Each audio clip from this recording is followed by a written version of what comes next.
यही मैं अपेक्षा करूंगा इस हाउस से sir. Thank you sir. Shri Rajiv Rai ji. धन्यवाद सर। श्री राजीव राय जी।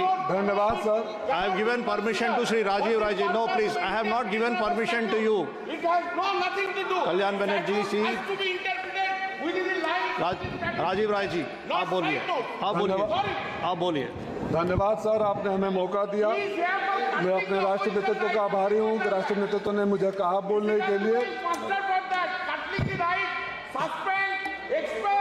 उपाध्यक्ष महोदय, आप बोलिएगा प्लीज। हम बहुत दिनों से सुन रहे थे कि बैंकिंग अमेंडमेंट बिल आ रहा है, तो हमारे जैसे लोग जो गांव के हैं, गरीबों के हैं, बड़ी उम्मीद के साथ सोच रहे थे कि जब सुधार की बात होती है तो सुधार में ये भी बताया जाएगा जिस बीमारियों से सबसे ज़्यादा लोग ग्रसित है बैंक के नियमों से, जैसे सिविल हो गया, बच्चों के लिए एजुकेशनल लोन हो गया, एग्रीकल्चरल लोन हो गया, छोटे छोटे व्यापारियों के लिए हो गया, इन सब बारे में बातें होगी। मैं ये नहीं कहने इंदिरा जी और अटल बिहारी वाजपेयी जी का नाम नहीं लूँगा, मैं जानता हूँ निकाल दिया जाएगा, लेकिन ज़रूर उम्मीद कर रहा था कि 2000 रुपये के नोट में जो चिप थे बता दिया जाएगा कि कहाँ गए और चिप 2000 रुपये के नोट क्यों गायब हो गए। मैं इलीगल थे इसलिए मैं ये भी उम्मीद कर रहा था कि अब तक बता दिया जाएगा बैंकिंग लॉ में अमेंड करके कि जो 15 लाख रुपए आ गए थे वो कब और कैसे बांटे जाएंगे। लेकिन फिर ख्याल आया कि हम किन लोगों से उम्मीद कर रहे हैं, इनके लिए 2 लाइनों के बाद बात करेंगे। इनसे ना उम्मीद करो इतनी सादगी के साथ, इनसे ना उम्मीद करो इतनी सादगी के साथ, ये दौर अलग हैं, ये लोग अलग हैं, अगर इस दौर में इनसे वफा ढूंढ रहे हो तो बड़े नादान हो, जहर की शीशी में दवा ढूंढ रहे हो।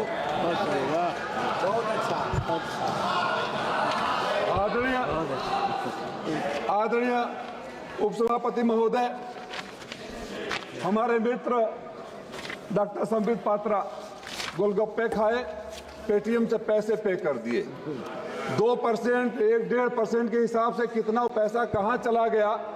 अगर पेटीएम कमीशन नहीं लेता तो मेरा पैसा सीधे गरीब को जाता, 10 रुपये का उसको 10 रुपये मिलते और बीच में दलालों को दे दिया गया। और पहली बार हुआ कि पेटीएम का प्रचार माननीय प्रधानमंत्री जी ने किया, ये परंपरा भी पहली बार शुरू हुई। उपसभापति महोदय, पिछले 3 सालों में बड़ी अच्छी टर्मिनोलॉजी लाते हैं लोग। मैंने पोस्ट कर दिया था, पिछले 3 सालों में उद्योगपतियों के 5,64,365 करोड़ रुपया राइट ऑफ कर दिए गए। अलीगढ़ के हैं। अगर ये कहा जाएगा अलीगढ़ के हैं कि माफ कर दिए तो आप कहेंगे नहीं राइट ऑफ कर दिए। मैं आज आपसे अपने नेता के सामने मांग करता हूं कि देश के किसानों के ऊपर चाहे जितना भी कर्ज हो सबको राइट ऑफ करने की घोषणा कर दो, हम स्वागत करेंगे। ठीक बात। ये आपकी बुद्धि कहीं और नहीं आती है। आपने चौथी सबसे बड़ी अर्थव्यवस्था की बात करते हैं, तीसरी सबसे बड़ी अर्थव्यवस्था की बात करते हैं। हमारे जैसे लोग तब सदन में नहीं थे, लेकिन टीवी पर सुनकर हमारा सीना चौड़ा हो जाता था जब कोई कहता था कि देश में रुपए के केवल कीमत ही नहीं गिरती है, देश का स्वाभिमान भी गिरता है। तो हमें लगा था कोई आएगा स्वाभिमान बढ़ाएगा। मैं तो आपसे जानना चाहता हूं कि देश के स्वाभिमान को किस रसातल में आप भेज दिए और कहां तक गिराने का इरादा है। चौथी अर्थव्यवस्था हो जाएगी, डॉलर की कीमत के सामने रुपए की कीमत खत्म हो जाएगी और आप अपनी पीठ थपथपाएंगे। इस देश की वो बैंकिंग सिस्टम है जो गरीबों के घर से दिन भर की कमाई निकालता है। मैडम, मैं आपसे अनुरोध करूंगा, विचार जरूर करिएगा कि अगर गरीब दिन भर सब्जी खरीदता है और रात को बैंक में डालता है, अगले दिन बैंक में डालता है, फिर निकालता है, तो अपने पैसे पर ट्रांजैक्शन फीस। पहली बार इस देश ने यह भी देखा कि गरीब जितनी बार बैंक में जाएगा, बैंक से पैसा लेकर आएगा, कुछ न कुछ आपको देगा। आप तो मंदिर के उस महंत की तरह हो गए कि जब जाएंगे कुछ देकर आएंगे। ये तो ठीक नहीं है। इस देश में मैं बड़ी लड़ाई लड़ा, सदन में नहीं था, एजुकेशनल लोन के लिए। आप जब नियम निकालते हैं छात्रों के एजुकेशनल लोन के लिए तो बड़ी अच्छी तस्वीर पेश करते हैं। एक तो हमारा मामला पार्लियामेंट की कमेटी ने हल किया था, जब बच्चे जाते थे एजुकेशनल लोन के लिए तो 50% का मार्क्स या बैंकों से नियरेस्ट दूरी का। बैंक एजुकेशनल लोन के लिए जहां लड़का पढ़कर साक्षर होगा, आप 9%, 10%, 12%, 14%, 4 लाख से ऊपर कोलेटरल सिक्योरिटी की बात करते हैं। और कोई व्यापारी ले चला जाता है तो उसके लिए कोलेटरल सिक्योरिटी है या नहीं है मुझे तो नहीं पता है, लेकिन अगर आपने रिकॉर्ड मार्जिन का बनाया है तो देश ने वो रिकॉर्ड भी देखा है कि सबसे ज्यादा पैसा देश का विदेशों में लेकर चले गए और वो भाई लोग नहीं आए। आदरणीय उपसभापति महोदय, एक मैं मैडम आपका ध्यान आकर्षित करना चाहूंगा सिविल का। और मुझे लगता है कि बहुत सारे लोग जो सिविल स्कोरिंग के लिए 2005 में नियम बने थे, ये बैंकों की तानाशाही मैं स्वयं भुगतभोगी रह चुका हूं। लड़ाई लड़ते लड़ते एमपी बना तो शायद उसका समाधान अब हो रहा है। आप एनपीए न हो, अच्छे इंटेंशन के साथ ही आया था, तभी सरकार लाई थी। लेकिन ये एक तरफा कानून, क्रेडिट कार्ड सबके पास होगा, आपके पास फोन आएगा, आपको क्रेडिट कार्ड सैंक्शन हो गया है, क्रेडिट कार्ड का पैसा भी चढ़ना शुरू हो जाएगा। एक दिन बड़े पैसे इकट्ठा करके जब घर बनवाने के लिए, बच्चों को पढ़ाने के लिए, बेटी की शादी करने के लिए जब आप जाएंगे तो पता चलेगा कि आपका सिविल स्कोर खराब है। तब आप ढूंढने लगेंगे तो पता चलेगा कि उस टाइम पर एक क्रेडिट कार्ड मिला था जिसको आपकी जानकारी भी नहीं है। बैंक एक तरफा इंफॉर्मेशन लेते हैं, गरीबों का सिविल खराब कर देते हैं, मध्यम वर्गीय लोगों का सिविल खराब कर देते हैं, और जब उसको अपनी जरूरत पड़ती है, कोई तो सिस्टम ऐसा होना चाहिए ना कि जब दोनों तरफ की बातें सुने, बैंक के पास अगर इंफॉर्मेशन जाता है कि ये आपने पेमेंट नहीं किया या यहाँ डिफॉल्टर है, तो बैंक एक बार पूछता है, चाहे सिविल से एक मेल आता, you have received this information from the bank, kindly clarify if you are a defaulter और you have paid that amount, उसके बाद करना चाहिए। सिविल को सुधारने की जरूरत है। मैं तो समय पता नहीं कितना है, 2005 में एक बैंक से लोन लिया था घर बनाने के लिए, 15 साल तक लगातार बिना एक सिंगल डिफॉल्ट के पे कर दिया। जब 15 साल के बाद मैं बैंक में जाता हूं कि मेरा एनओसी दे दो, तो कहा जाता है कि बीच में बैंक का रेट बढ़ गया था, इसलिए आपके ऊपर 19 लाख रुपया और है।